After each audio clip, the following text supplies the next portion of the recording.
Okay, here's a riddle for you. And not for the riddler, but for me. Now, what would you rather do? Go to some place that requires you to take the SATs, college, of course, education, take 4 years in getting a degree, spend like $120,000 after those 4 years because you went to a private university, and then when you graduate, you make about $45,000 a year. That's the average now. Or you go to a place, another private place, that has no SATs, and it doesn't take 4 or 5 years, takes 2 to 4 months, not years, months. And doesn't charge $120,000, charge it $12,000, and even a lot less. And when you graduate, the average person makes $76,000. So that's 4 years, $120,000, and you get an average income of $45,000 when you graduate. 4 months and $12,000, and you get an average income of $76,000. Now these are what they call app academies and coding academies. People that write code, people for all kinds of people from any background and things like that. They're popping up as like what used to be trade schools, but they're not trade schools because they're people to write code, which we need a lot in this society now. There's like they estimate there's for every 5 jobs available, there's only 1 qualified person to fill it. So people with all kind of backgrounds, no backgrounds now, are going to these, like boot camps they call them. And you work like heck, for 6-10 weeks or whatever it is, to learn how to do this stuff. Now, you got to be careful because they're popping up like mushrooms. There's venture capital is going into it because it looks like the new, gold rush again, for training people. And colleges can't do it because they're just not equipped to do it, and so they're not doing that. It's doing these private organizations that are getting venture capital money to do it. Now, so you got to be careful going to these things. But I have one of the companies that it's been around a long time because in the last 2 years, like 60 new schools have popped up. So you got to be careful, because that data, everybody has that data. And in 6 weeks you get, start making $76,000. So it's easy to get sucked in.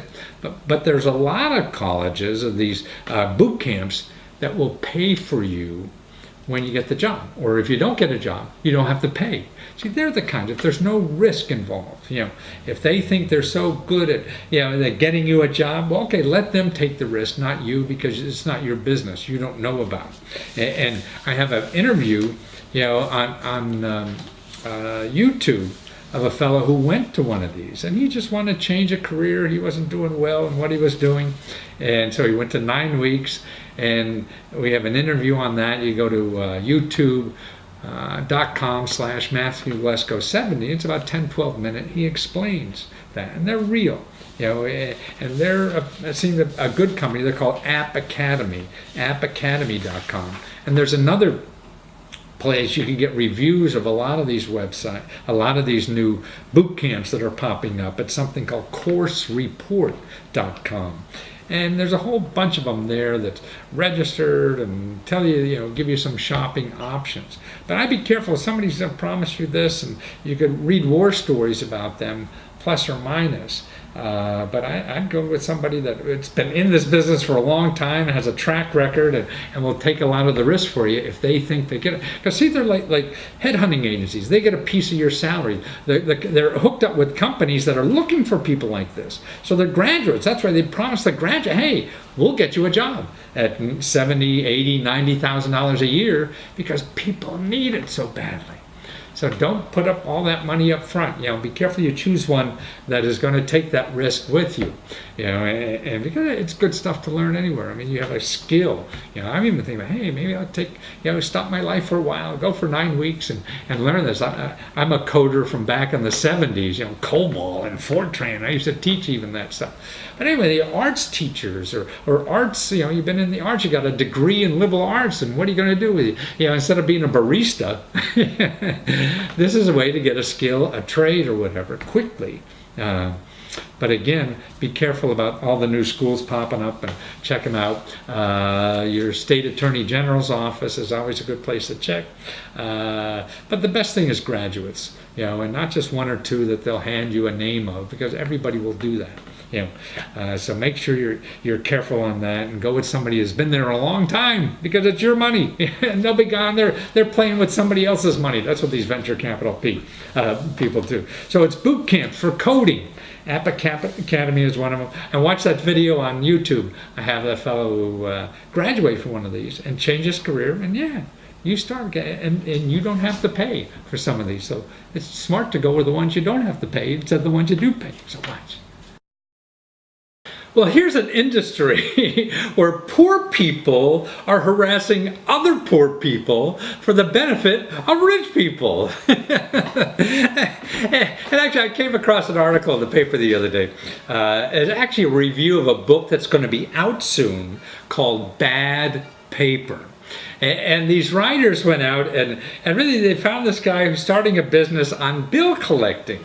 And one guy is a former banker, the other is a former armed robber. And so they did an investigation of the bill collection industry, because it's a booming business. And that's why I guess these people got into it. I mean, there's one company in the last 5 or 6 years doubled from a 300 million to almost 800 million, almost $1 billion business. And that's from during the recession, of course, from 2009 to 2013. So they're growing so fast. And how he explains it is there like 77 million people that are in debt collection. That's 77. That's a third of all the people who have a credit report are in debt collection. So that means these people who owe, who lend somebody money and can't pay it anymore, what they do now, they don't bother trying to collect. They almost give these debts to these companies like this armed robber guy and the ex-banker to just get whatever they can for themselves, and they sell it to these people for pennies. Pennies on the dollar. So they go out and they hire people, and there's like almost 400,000 bill collectors, 367,000 bill collectors. That's getting close to 500,000 bill collectors in this country, chasing these 77 million people. And they're all low income. They're making, like, the average person makes $16 an hour or something, and some maybe even nowhere near that because they're working on commission. So we have these people calling you who are, it's not their debt. Even the company that works for them, it's not their debt. So they're not personally involved in any of this stuff. So they have to figure out a way to con you to making some money, whether it's by guilt, by fear, by anything. And the stories that they go along with this are really cool. And the FTC now in this time has really just blossomed with complaints about bad bill collectors, and they're just not following the rules and things like that. This is why. I mean, nobody regulates them to speak of. I mean, there's so many small businesses. If somebody comes after them, they just close up and go across the street and start another business. But 77 million people. And actually, we've done there's a video on YouTube/Matthew Lesko 70. We have a video on the rules on bill collectors have to follow. They're not going to follow. I mean, you read the stories about, they have like ex-felons and people, drug addicts calling and just trying to make money. So they have to beat on you hard so they can get paid. So they're going to stretch it, as much as they can. But you can get $1,000 back if you know the rules that the Federal Trade Commission puts out, that regulates these people. In other words, like, you get $1,000 from these people if they call you before 8 o'clock or after 9, 8 o'clock in the morning after 9. Or if they call you at work and you told them you can't take calls at work, Or if you send them a letter to stop calling and they still call you. That's all, they broke the law and they get money. So there's there's about a dozen things, and they can't even contact you by a postcard. They can't use profanity. They can't threaten violence. They can't harass you on the phone or annoy you, which they're doing. So if you know the rules, and actually, thinking about it, reading this, saying, God, these people don't have a they're not like, you borrowed from me and I'm going to get you because this is a moral thing. Nah, it's just they paid almost nothing to get your name, and once they had it, they get all the money they can get, from you. So they're just going to beat on you, and taking you to court would be too much money, I would think, for them to ever do. So it's a big growth area of our economy that's growing. If people are doubling in business, these are big, $500 million companies, being made in this thing, and people that are doing the actual calling are low income or just middle income people struggling. So they're going to beat on you as hard as they can. So know the rules, know the facts, look at that video, or go to ftc.gov and look up the rules for debt collectors. Okay, when you drive into a used car lot, you're going to get some person, going to try to sell you a car because he's getting money when he sells you that car. So you don't trust him, right? And you take everything with a grain of salt. Well, when you go to the doctor's office and they recommend a drug, do you know that they may be getting money to sell from the drug companies to talk about their drugs? And how do you know that? Well, now you can.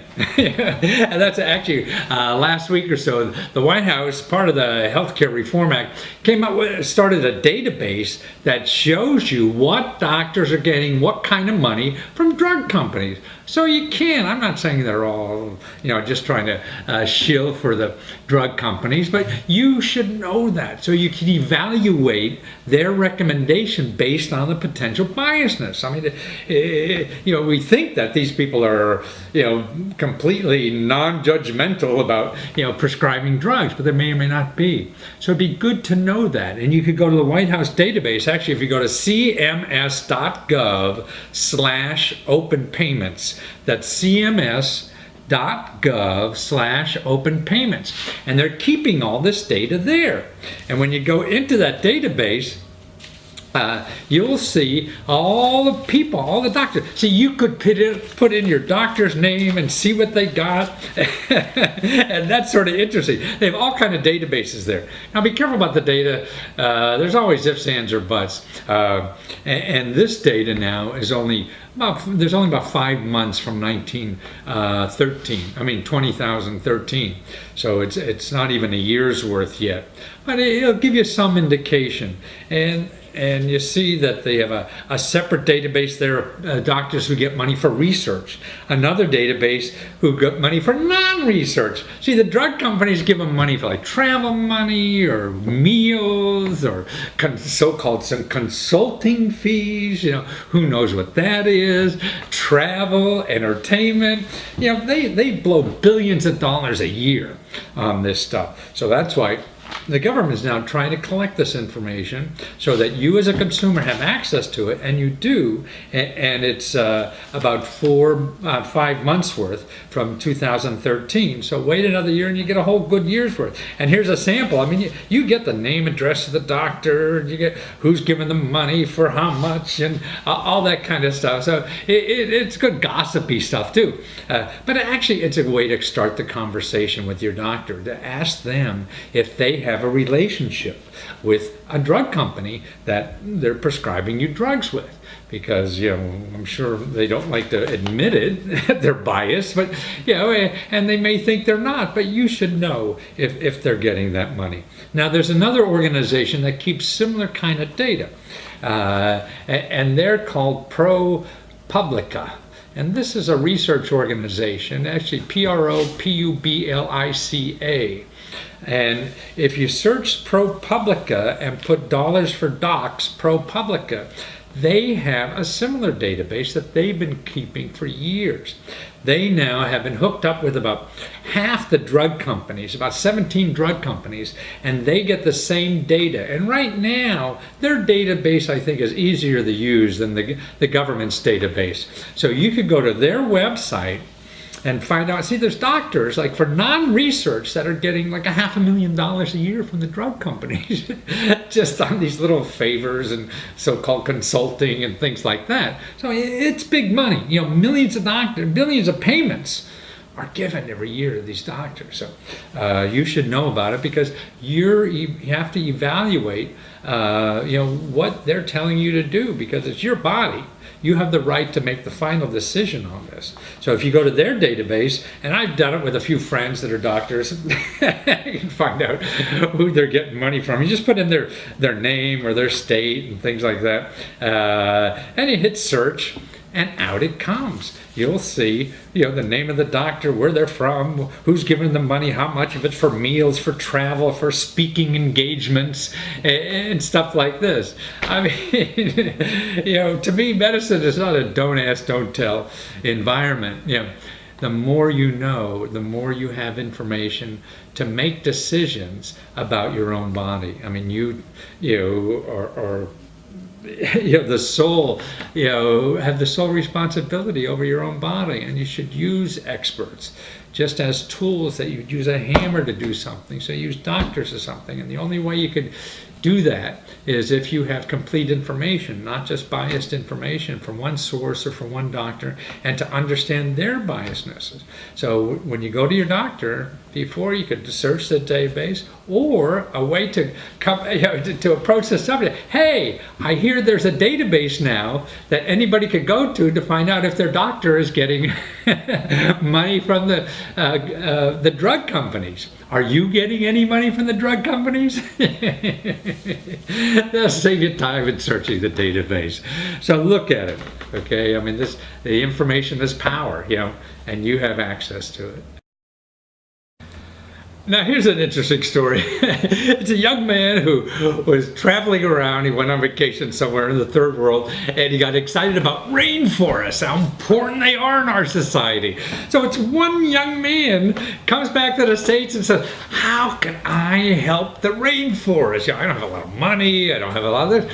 But what he did, he found out a way to do it by getting 1, free cell phones, and 2, free money on the internet. And it's great. What he does now is to save the rainforest. Most of the trees are being by poachers. People come in, and it's illegal to cut down trees in these places. And so what he does is get people to donate cell phones. You could donate your old cell phones or everything. And then they go with the solar panels, bang them on top of the trees so they could hear somebody with a buzzsaw, cutting the forest down or whatever. And then that notifies the gendarmes, the local authorities who are supposed to enforce these laws, and they come out and stop them.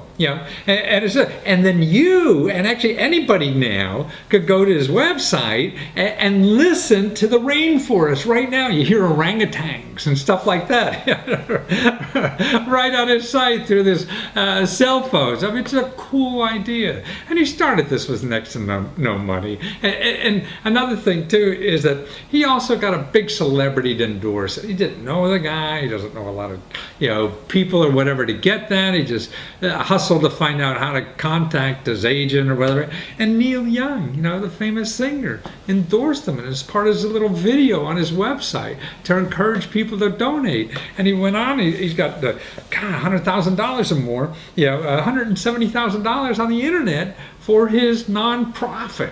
So you don't have to go on begging him and filling out grant applications from foundations and stuff like that, or government. No, you can go on and raise nonprofit money on the internet, and this is what he did, and doing something he loved. And this is like 2 or 3 guys doing this. That's it. That's all they are. So anybody can make a big change in life by using the tools. Can you imagine?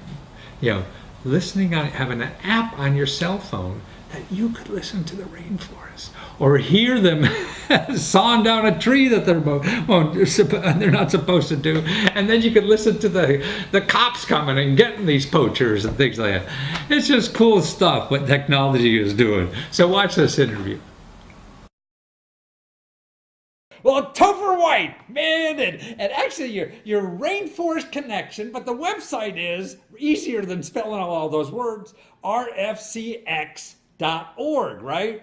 Yeah, and right. And you are the person in the world really saving the rainforest, aren't you? Hey, we're actually involved with those who are doing the hard work on the ground, Yeah, right? but The ones who are actually it's really, chasing you down. invented this technology and this idea, to really put use cell phones in the forest all over the world. You're planning to do, right?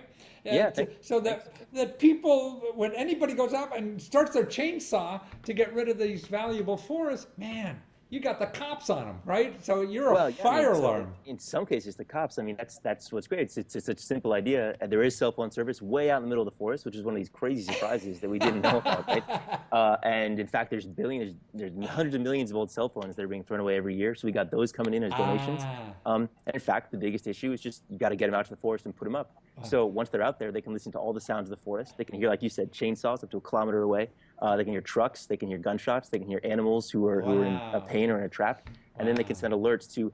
It's not even just law enforcement. What we're finding are our best partners are the ones who just live there, the local people, the I indigenous see. people, the They native know. the natives in the Amazon. Those are the ones who are the most motivated to go and show up. So it's not just about calling cops on people. It's actually just about creating this transparent, real time data on deforestation because there's so many people who would actually show up to stop it. Wow. And you started a nonprofit organization to do Yeah. this, and you went on Kickstarter crowdfunding site and got almost $170,000 to Yeah. expand this thing. Man, so a little nonprofit, yeah, all of a sudden, within a month you get $170,000. Now, how the hell did you do that?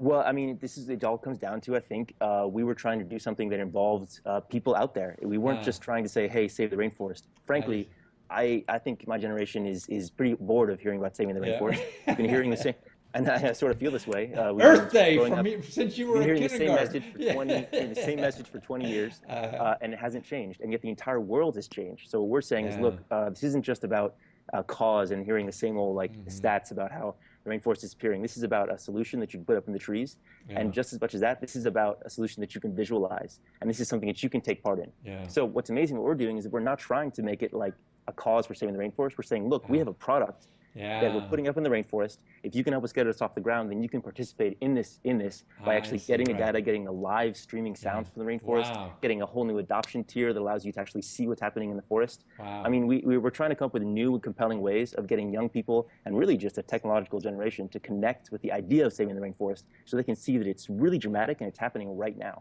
So I And could get a nap, like on my phone, and I press the button. I'm here in the exactly, rainforest right now. exactly. And And if I that's hear it. the buzzsaw, I could call somebody. Exactly. Well, it's not even Yeah. just about, yeah, it's like we'll call you and say, hey, I there's a buzzsaw in the forest. say. Do you want to hear the guys show up and stop them? I see. Oh, wow. Or we'll say, look, you have an interest in orangutans. Well, we just detected an orangutan in this area for the first time. You can listen in live right I now. see. I Wow. mean, I think that one of the things that really, as nonprofits, as Uh, cause-based things, there's so much focus on like framing the problem and trying to tug yeah. at heartstrings. Right.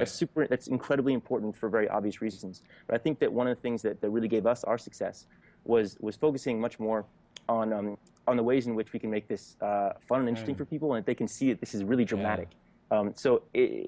Basically, what's happening in the rainforest, people are so sick of seeing stats. They're so sick of Yeah. saying this many football fields have Yeah. been Right. gone or been destroyed over the past month. Right. Frankly, I just think that messaging is over. In our Yeah. case, we're saying, look, this is happening right now, and this has Yeah. become a spectator sport. You can listen in and you can actually get it. Wow. And this is something that I think is really going to help people realize that this is not just some abstract idea out in the middle of nowhere. This is something that they can really be a So part of. you're not more than quantifying, the situation. You're making it real for everybody. You have an app, and you're using capitalism really to help finance, changing this, problem we have, and how people can participate more than just putting money in the, pot, right?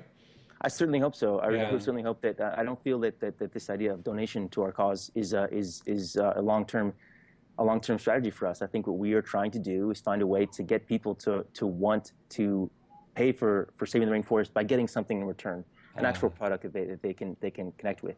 Because as with so many of the causes and so many nonprofits out Yeah. there, everybody's been hearing about saving the rainforest forever. They're just Exactly. waiting, and they're looking for a new Right. way to do it that matches with their normal, lives. And Well, this now is some- Topher has to do it. Why does this young man in San Francisco have to change the world? Actually, No, what you're no, no, really no. doing, you're changing the world on No, how to but just raise like- money on the marketing of a nonprofit. And that to me is what you're really doing. I mean, whether you change, to solve the global warming or not is something else. But really, It certainly is. you're changing how a nonprofit can grow and be more effective by using capitalism. I certainly hope that we'll be able to show this as a success story. Yeah. In our case, we're just a really small team. When we were launching on Kickstarter, there were really only two or three of us who even had the potential to work on it full time. We had a fantastic volunteer base around the world who were so excited to get involved, because a Kickstarter is an exciting thing.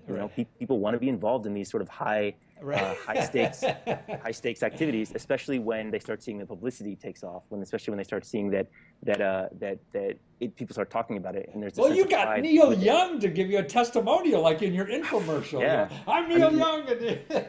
Well, this is what's amazing is that he spent his whole life campaigning against his recent life campaigning against climate change and indigenous rights. He basically wants to help Indians preserve their land, and he wants to fight climate change. But the way he's always been doing that was by fighting Keystone XL and other sort of basically fossil fuel-based things. Right. But what's amazing is that when we started this, we were just trying to save areas of forest. We didn't realize the impact that saving one small area of forest has on climate change. If you can just protect 3 square kilometers, it's equivalent to taking 3,000 cars off the road. And so all we had to do was basically go to Neil and say, look, this fits into everything that's important to you. You want to stop climate change. You want to help protect indigenous rights. Is this something that you're willing to spare, 5-10 minutes of your time for a video on? And he said, absolutely. This is important. I'll take the time to do it. Wow. And then beyond that, he just really helped us out through sort of messaging the backers. He's a real inspiration. I love that. So you just have to ask. I mean, he wasn't a relative of yours or something like that. No, it's hard to get to these people. And again, we were hoping to get to more, but you gotta start by asking and ask as many people as you can, because it's all about how your idea fits into what they're already trying to work on. And people ask enough people, something's going to happen. So you don't need celebrities. You don't need all that. It's really just about finding a way that people are actually buying a product from you. Wonderful. So to find that, and actually what's the neatest thing about your site, you could go to your site and really listen to the rainforest right now, right? You have a sample. You can go there. You have a sample of that, right? What it looks like on your app, great. We do have an option for you to sort of listen in and see how sort of, a little bit thing, but the rainforest is a really noisy, beautiful, and amazing place. It's not that great when you're there. It's a difficult place to be. But if you just listen to the sound, it's actually really quite beautiful. Well, if you don't want to go to the rainforest, you go to rfcx.org and you listen to it and see how you can get this app and help you guys do this. And, well, thank you. Go ahead. What you have something? Yeah, wonderful. Well, thank you so much. And it's good to have you in the world here, trying to do your little part and really educate the nonprofits about how they can use capitalism too to do the things that they want to do, right? Absolutely. Please, anyone who has questions about what we did, please let us know. If you have more ideas, please let us know. We're here to try and get to know everyone that we can, because we don't have all the answers for sure, and we bet that you might. But you got questions, right? We got a lot of questions. And if you have questions for us, please do. Please do want to know everybody. Wonderful. Thank you so much, Talbot. Take care. Talk to you soon. Thanks so much. Thanks to you, Matthew. Well, how would you like to take a $300 investment and get $128,000 back in 21 days so that you could quit your job and stay home with your wife and your 4 kids? That's what this fella did, and he's happier than a clam. You should see him when you see this video. Man, he's so inspiring too about how he did it, how many times he failed ahead of time, and there was no, trick to doing any of this stuff. He doesn't feel special or that talented or smart or anything. He just did a lot of research and tried it. He was saying that the only way to get things done is that your desire to get it done is more pressure on you than the pressure you have of being lazy or afraid to do anything. And that's what seems to motivate him. And I could understand it. That's why, if you're doing something you really want to do, you really want to play football, and so you're going to get out there like Rudy in that movie, wanted to play no matter what it was. He didn't have the talent, skills, or whatever, but his desire overcame all that. And that's why I think is when you're looking for projects to do, you got to find something like that, because we all have this lack of self-respect for in ourselves, for doing things. Oh, I can't do that because I can't do that because. But and if there's something you think is important, you're solving a problem for other people. You're contributing to other people's lives some way. You think, boy, I got to get this out before life is over, and that gives you the motivation to try. And all the other stuff you could learn yourself. Like watch this video. He says, God, he didn't hire anybody. The video on his crowdfunding side to raise money. He did it all himself. It takes no man. He didn't hire publicity people or marketing people or all that stuff. It's all sort of homemade. And no fat cat gurus, that helped him. It was just from the heart, but it didn't come easy. I mean, he said this idea he was working on for a while, and he'd look it in the drawer and he'd put it down and then just start doing something. And see, what's interesting now is not only can you go out there and raise money without having any money, but there's also help. And there's so much free help to help you overcome any deficiency that you have without spending money on it too. You don't have to do that. So watch how he did it.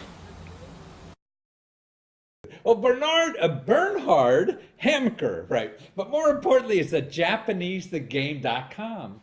And we're trying to be quiet because you have 4 kids upstairs still sleeping, and your wife is texting you saying, "Now don't talk so loud," right? Yeah, I don't know how many of them are still sleeping. But...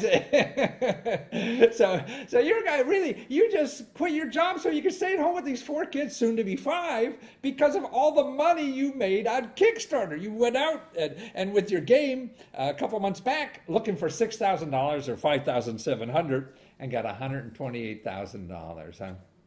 Yeah, I knew how much I'd need to make a marketable version of the game, and if I had only raised $5,700, I'd have had probably $0 profit. Even at $128,000 raised, I didn't have very much profit off of that, because the point was to really launch it, and it was a heck of a launch. The game is in 45 countries worldwide now. Wow. Well, now what more interesting about that, and you have a new version out right now on Kickstarter, right? So if people are interested, they go to JapaneseTheGame.com, and the fun thing is to see your video, because your videos are short. I mean, under 60 seconds, or like my 1-minute commercials I used to do all the time, and they work for you, right? And they really work, huh? Yeah, they do. You got to give somebody enough that they know what's going on. Yeah. You don't want to, leave them disoriented at all, because that turns people off the idea. But you give them enough that you can give them a chance to decide if they want to learn more. Yeah. And so that's just the taste that they need of whatever it is you're doing. You show up at the door and show a little shoulder, right, and get them in the door, right? So to speak, yes. Yeah. But more importantly, I mean, you didn't hire hotshot consultants or media gurus or anything like this to do this. You just figured out all this stuff yourself, so didn't. I did have a friend who's my friend Joshua Wagner. He helped me with the lighting. A lighting guy. Lighting's important. That's why I used to shoot outside a lot, because I don't have to worry about lighting. But that was a favor as a friend, and so that But no, I mean my cash outlay for the entire Kickstarter was under $300. Wow. That includes all the prototyping for my product, my $150 camera, and all of the sending things to people that I had to do. But yeah, I mean, that's money that I was able to come up with over the course of a few months, spending, $100-something max at a time. Right. So in other words, for $300, you got $180,000 back, right? 128,000. I mean, 128,000 would be great. Hopefully, well, on this one, though. I mean, you're way up there. You're almost on over 20. You're 21,000 already on your new one. So this is probably the best investment you could ever make in your life. There's no stockbroker that come and tell you this, right? It's definitely been an amazing return, but there's also years of work that went into this, but really it all sourced from one idea, and I'm getting the idea out there and people want it. Some of it has to do with the way I'm saying things, but At the core, it's what I'm saying. People really want their problem solved, whatever it is. And anybody who studies Japanese knows that the problem is the grammar. So I made a game that teaches Japanese grammar, and now the problem's getting solved. Wow. So what do you think that stops people from, going and using crowdfunding or doing their own thing like this and getting rid of that job they don't want to go to? Sometimes it's a lack of information. Sometimes it's a lack of self-respect, I think. Someone who's down on themselves isn't as willing to give something a try. So if you have something that you want, more than, if you want something so that you're wanting it is more powerful than whatever's holding you back, you're going to charge forward. Yeah, no. Yeah. You're right. I mean, I remember younger, I was so afraid of failure, I think, is what stopped me so many times. Yeah. That I had to push myself, and like even making cold calls, I'd say, what's going to happen if I call this guy? Is arm going to come over the phone and kill me or something like that? Yeah. Right. Yeah. And, it just took a few words of encouragement and a little bit of education for me to find out that Kickstarter was the right place for me. I had a dinner party where one of my friends, James Booth, came over, and he and a few other friends and I played my prototype. And he said, you have to put this on Kickstarter. And I was like, okay, I'll figure it out. And so I was about to click the launch button on Kickstarter about a month later.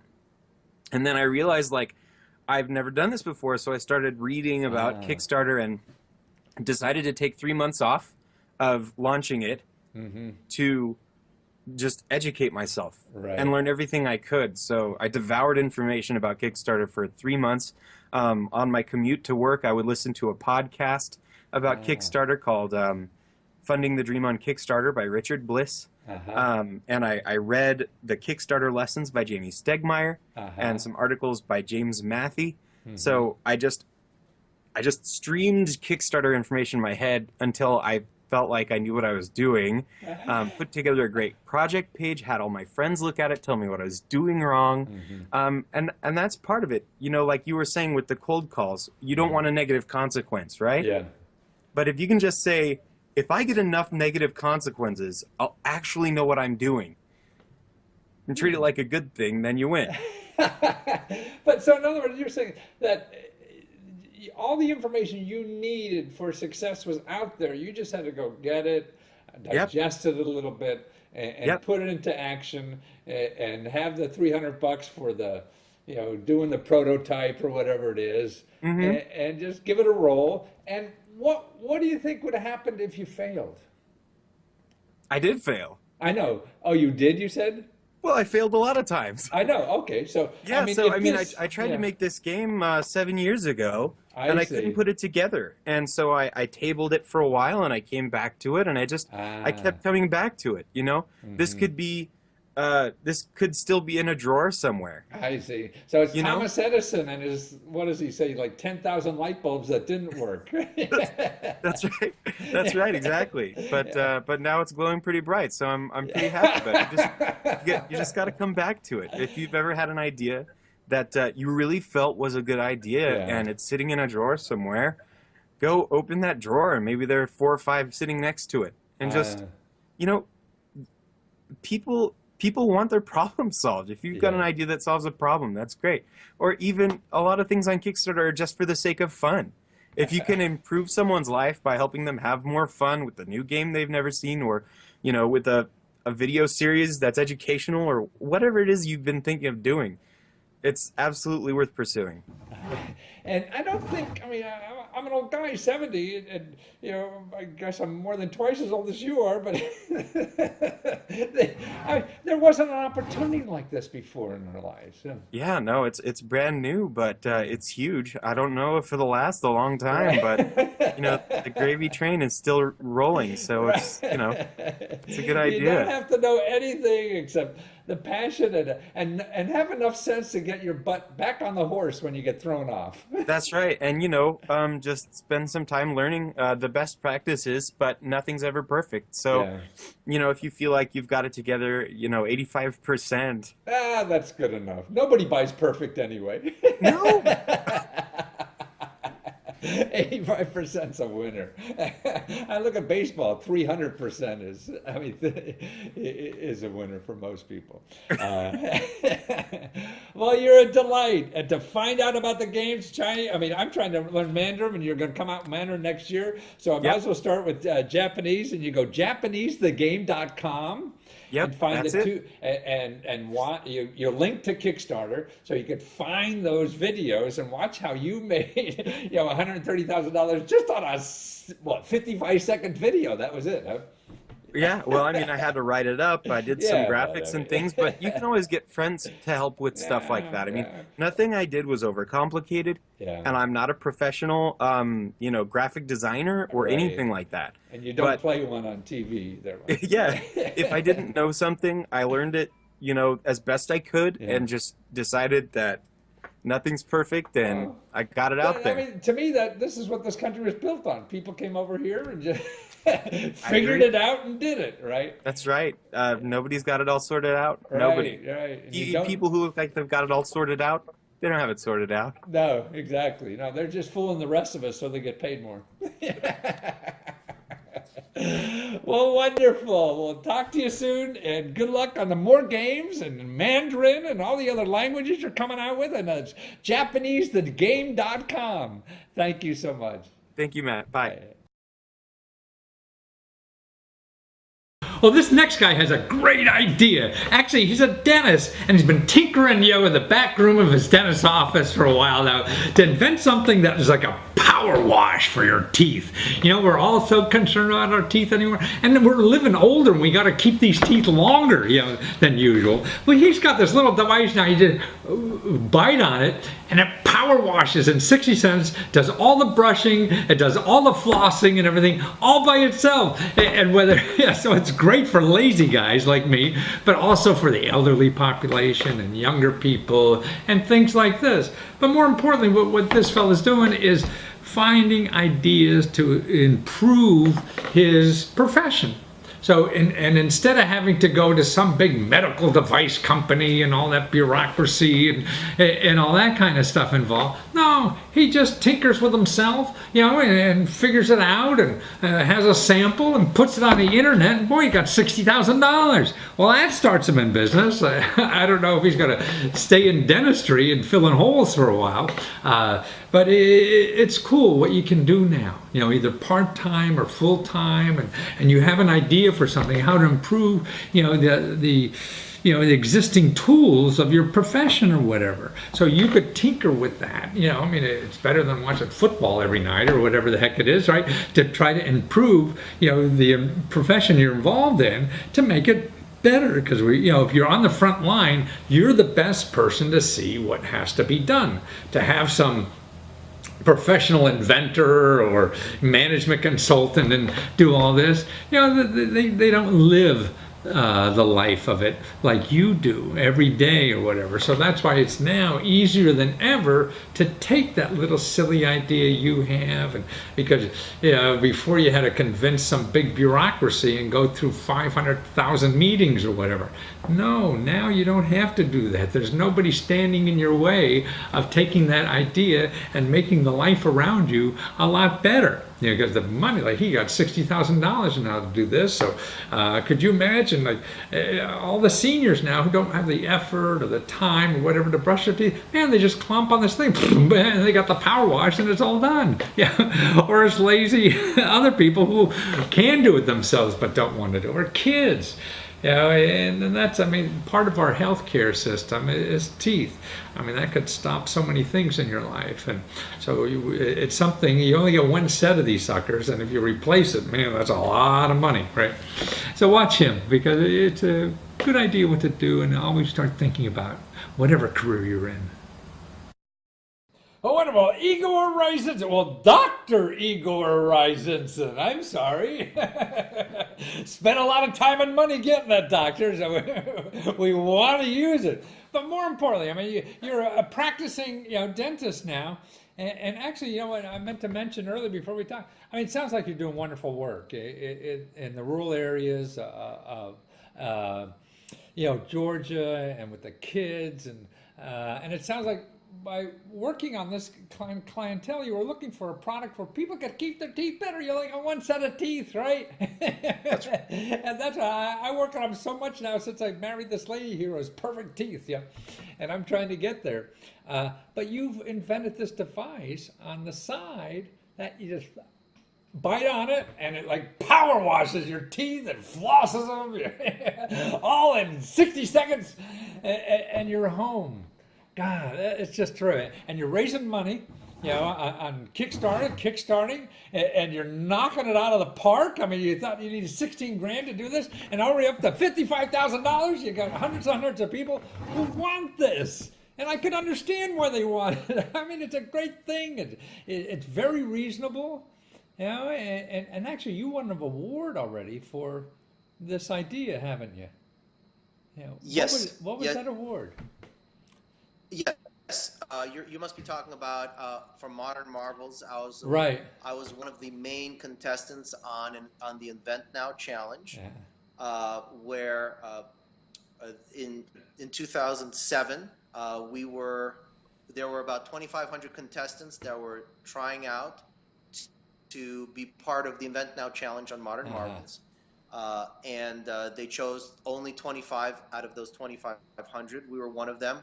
And we were one of the finalists, and that was a great experience. And I was able to meet a lot of very important people. One of them being Steve Wozniak, who I was the able Apple to guy, one of the literally inventors, stand right? in front of. Yeah, that's right. Literally stand in front of and talk for about 7 minutes or so about my invention right in front of him, and that was quite an incredible experience. In and of itself, you can only imagine. Right. From that point on, I've been very motivated to really make this a reality and get this product into people's hands. And so I have been doing everything I could. And now we've come to this point where Kickstarter exists, which didn't exist in 2007. Absolutely. And only 3 months ago were we allowed on Kickstarter to create or to get the category of medical device. I see. So up and running. So it's been extremely time pertinent. And we're just always following on the heels of technology. Wonderful. Now on Kickstarter, I mean, you're a busy guy. You're taking care of patients every day too, and actually your wife's a dentist too. So you run around. You got kids and everything. So doing a campaign, I'm curious. Did you feel you had to hire like publicity people and marketing people and all that to help you through that stuff? Correct. Absolutely. I hired one of the largest online public relations companies called Vocus. Oh, Vocus, They have a very large presence on the computer, online. They have a great history and track record. So I hired them. I was very happy to use them. I had a great contact person there named Aaron Apple, and he was the person who was instrumental. We're losing all of our put together. So Igor, you're saying we lost you a little bit there. So your contact there was instrumental in getting all your publicity and like probably arranging me and, and all this kind of stuff. Yes. Because you're still in the middle of a campaign. You still have another week or two on the campaign, right? Yeah. Yes. And if people go 10 days, and we're going to be rallying our energies into Facebook and into putting up boosting on Facebook, sending out emails to our backers already, so that they tell other people. Yeah, get the word out that we have a push of $100,000. We're trying to raise by the end of 10. Okay, let me back up a little. I'm losing you a little bit. So let's start where. Let me start. So Igor, you have a push now on your campaign because you only have a few days left. And what does that push mean? What are you going to do? So the push campaign means that we're going to be trying to raise $100,000 by the next 10 days. Right now we're 56 and a half or right. so. And what we're going to be doing is boosting on Facebook, emailing our backers, and reaching out through PR and reaching out through a program like yourself, you know, doing these kinds of fantastic interviews. I have a couple of interviews with other folks, and we're just getting the word out there as best as we can. Wonderful. Can't hurt, man. You can't know about it unless you know about it, right? You got to tell us about it, right? Well, that's amazing. And so then in about 10 more days, that'll be it. And then you go in production, and early next year, you will have the thing. But more importantly, now if you buy it, it's like half price what it's going to be retail when it's finished, right? That's correct. Matthew. Thank you, Igor. Take care. Okay, now in this next video, you'll start to understand why I believe that the big companies and all the people with all the money doing all these big things in our society are going to go the way of the dinosaurs. Actually, now we're living in such a fast-changing world that these big guys can't keep up with it. It's sort of like the cockroaches and dinosaurs. The little cockroaches ran around. They're probably as old as the dinosaurs, but they're still here. They didn't need to have so much food to live on like the dinosaurs. And so it's the same way with economic development, I think. So watch this next video. We'll show you why. I mean, they have a wonderful idea for a new bicycle that the big guys would never invest in because they don't think it's going to be a big enough market, because they need zillions of dollars in sales and stuff like that. So now a little guy like you and me, and the guy in this video could go out and sort of work on one and show the world it and do it on the internet, and raise the money that he needs to do it. See, the big guys want to invest because, okay, this guy's got dozens and dozens of backers or whatever for his bike, but the big guys need millions of people, to keep their overhead supplied. They have all these high-priced executives and everything that they have to keep feeding that monster with lots and lots of money that they got. So they're not going to look at little ideas that are going to grow into something very big. They need big ideas, and they don't come that way. New ideas don't come in big, form. They come in little form. And now we have ways in our society now to take that little idea as an individual with not hardly any money or whatever and make that a reality. And there's people that you could find who want that idea. They're out there. Before you used to just ask your neighbors and stuff and try to find a big company that will probably never invest in it anyway. But now you don't have to go through that process. You find, you put it on the internet and get money from people you don't even know all over the world that can relate to your idea, and that's what you need really to take it to another level or whatever it is. And that's the power of the internet and everything that's in our society now. It's getting rid of these dinosaurs that were the gatekeepers and you had to go to do anything in this life. Now if you want a book, you don't have to go to New York publishers, you do it yourself. You have a new idea, you don't have to go to a big company and go through the bureaucracy and give them all the money. You do it yourself, and it takes very little expertise because all that expertise is available now. You can learn it very easily and get free help to help you learn it. That's what's so neat about it. It's open to anybody. So now the power of all our ideas can explode, because there's nobody standing in the way. The only ones that's standing in the way of exploding an idea is you and your own idea. So watch these people, how they did it. And you could do it too. Well, Valerie and Valentine Vodev, but sweet names. I mean, that sounds like it should be a musical or something. Yeah. But but more importantly, the website is velo.bike. I mean, you don't have .com, .org. You got .bike because your life is bikes. And you're a 3-time award winner now for designing bikes already. I mean, you can't be more than 20 years old and you have 3 international awards already on bikes.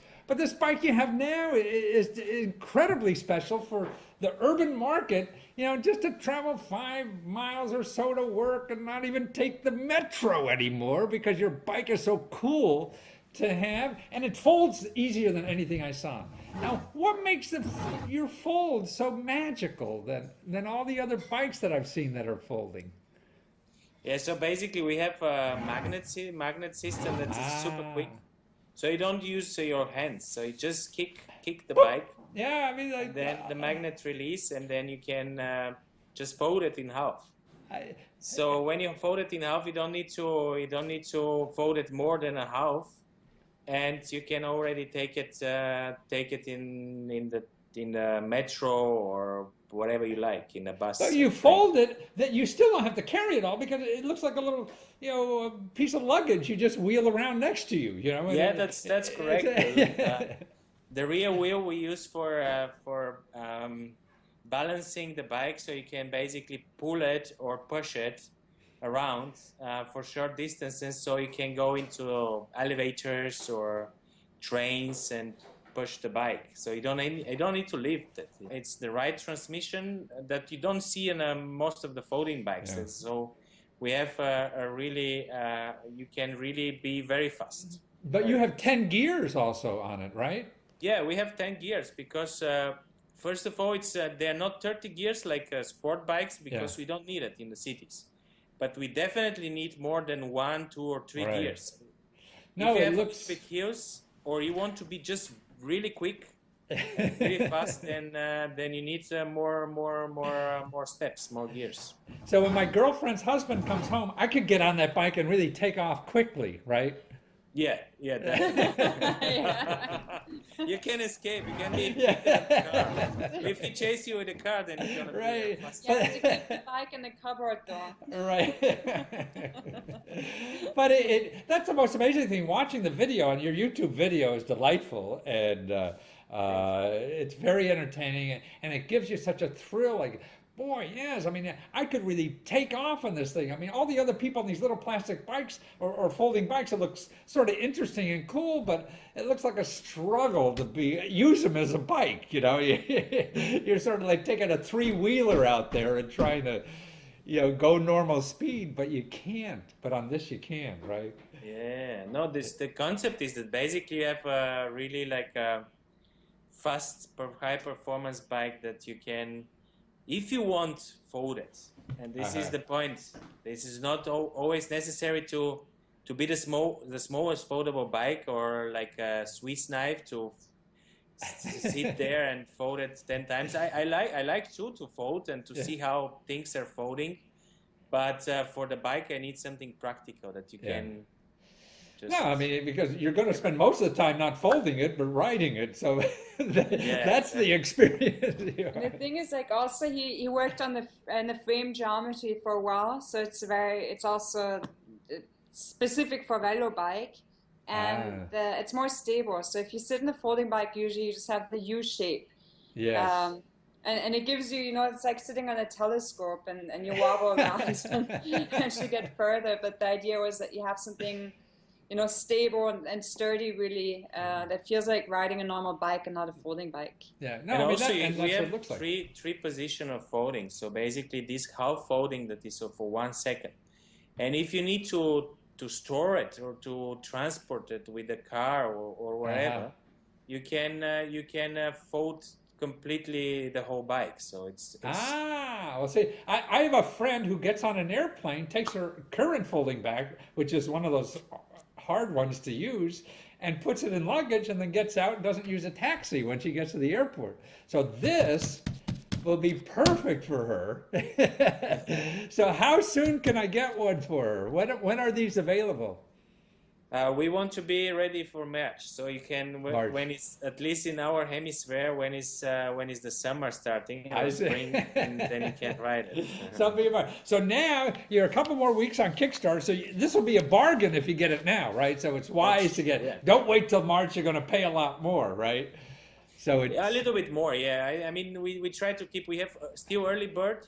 That is special for Kickstarter. But we're gonna try to keep these prices that are the normal prices. Right. So I think we can keep that for the States. Great, wonderful. Well, that's wonderful. Well, you guys are a delight, and you say what you're working on is an accessory because you have a baby now. So you're going to soon have an accessory to put a baby in the back seat or in the front seat of your bicycle, right? Yeah, that's correct. Yeah, You can't do we that try- on you can't do that on any other folding bike. Yeah. No, that's true. That's true. Right. So it's velo.bike. Now people have to remember that. It's not .us or .net or .com. It's .bike. VELLO, right? And that's how to see. You can get the Kickstarter through there, or even after Kickstarter, you can find it there and see this lovely couple who are just invented this terrific bike. And thank you for winning all these awards to make this one a very special opportunity for us. Thank you so much, guys. Thanks for having Thank me. you so much. Thank you. And thank you Thank you. too. Have a good one. Bye. Bye. Bye.